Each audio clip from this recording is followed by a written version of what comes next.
ಮಹಾಸಾಹಸವೊಂದಕ್ಕೆ ನಮ್ಮ ಇಸ್ರೋ ಸಜ್ಜಾಗ್ತಾ ಇದೆ. ಇನ್ನೊಂದೇ ಒಂದು ಗಂಟೆಯಲ್ಲಿ ಇತಿಹಾಸವನ್ನು ಬರಿತಾ ಇದೆ ಇಸ್ರೋ.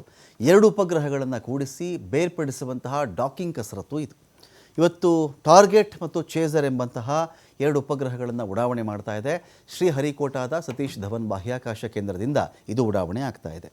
ಈಗಾಗಲೇ ಸುಮಾರು 2-3 ಬಾರಿ ಟೈಮ್ ಫಿಕ್ಸ್ ಆಯಿತು. ಬಾಹ್ಯಾಕಾಶದಲ್ಲಿ ತುಂಬ ಟ್ರಾಫಿಕ್ ಇದೆ. ಟ್ರಾಫಿಕ್ ಇದ್ದಾಗ ಸಹಜವಾಗಿ ಆಕ್ಸಿಡೆಂಟ್ ಆಗಬಹುದು, ವ್ಯತ್ಯಾಸಗಳಾಗಬಹುದು, ಲೆಕ್ಕಾಚಾರಗಳು ಯಾಕೆ ಬೇಕು ಅಂಥೇಳಿ ಇವತ್ತು ರಾತ್ರಿ 10 ಗಂಟೆ 15 ನಿಮಿಷಕ್ಕೆ ಮುಹೂರ್ತ ನಿಗದಿ ಮಾಡಿದ್ದಾರೆ. PSLV C-60 ರಾಕೆಟ್ ಉಡಾವಣೆ ಆಗ್ತಾ ಇದೆ.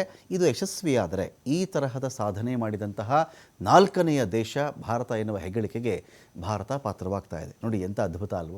ಒಂದು ಕಾಲಕ್ಕೆ ಭಾರತವನ್ನು ಹಾವಾಡಿಗರ ದೇಶ ಅಂತ ಕರಿತಾ ಇದ್ರು. ಹಾವಾಡಿಸ್ಕೊಂಡು ಅದರಲ್ಲೆಲ್ಲ ಖುಷಿ ಪಡ್ತಾರೆ ಈ ದೇಶದವರು ಅಂಥೇಳಿ. ಇವತ್ತು ಅದೇ ದೇಶ ಎಂತೆಲ್ಲ ಬಾಹ್ಯಾಕಾಶದಲ್ಲಿ ಸಾಧನೆಯನ್ನು ಮಾಡ್ತಾ ಇದೆ ಅಂತ ಹೇಳಿದ್ರೆ ನಿಜಕ್ಕೂ ಎಲ್ಲ ವಿಜ್ಞಾನಿಗಳು ಯಾರೆಲ್ಲ ಅಂತ ಮಹತ್ವದ ಹೆಜ್ಜೆಯನ್ನು ಇಟ್ಟಿದ್ದಾರೋ ಅವರೆಲ್ಲರಿಗೂ ಒಂದು ಧನ್ಯವಾದ ತಿಳಿಸ್ಬೇಕಾಗತ್ತೆ. ಉಪಗ್ರಹ ಒಂದಕ್ಕೊಂದು ಜೋಡಣೆಯಾಗುವಂತೆ ಮಾಡೋದು, ಬಳಿಕ ಪರಸ್ಪರ ಬೇರೆ ಆಗುವಂತೆ ಮಾಡುವಂಥ ಒಂದು ವಿನೂತನ ಪ್ರಯತ್ನ ಇದು. ಸ್ಪೇಸ್ ಡಾಕಿಂಗ್ ಎಕ್ಸ್ಪೆರಿಮೆಂಟ್ ಎಂಬ ಹೆಸರನ್ನು ಇಟ್ಟಿದ್ದಾರೆ ಇಸ್ರೋ. ಡಾಕಿಂಗ್ ಅಂತ ಹೇಳಿದ್ರೆ ಇದು ಕಷ್ಟ ಯಾಕೆ? ಏನು ಡಾಕಿಂಗ್ ಅಂದರೆ 2 ಪ್ರತ್ಯೇಕ ಬಾಹ್ಯಾಕಾಶ ನೌಕೆಗಳು ಕಕ್ಷೆಯಲ್ಲಿ ಸೇರಿಕೊಳ್ತವೆ. ಇದು ಡಾಕಿಂಗ್ ಆಗುತ್ತೆ. ಇದು ತಾಂತ್ರಿಕವಾಗಿ ಅಥವಾ ಟೆಕ್ನಿಕಲಿ ತುಂಬ ಚಾಲೆಂಜಿಂಗ್ ಜಾಬ್ ಇದು.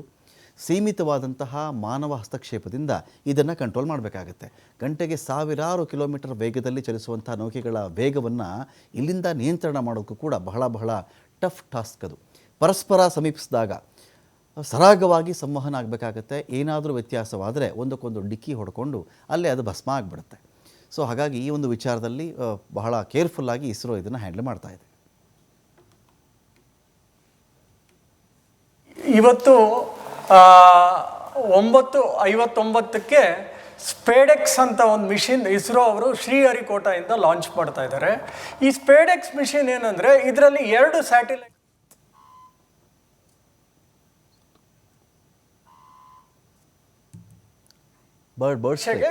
ಆಗ್ತಾರೆ.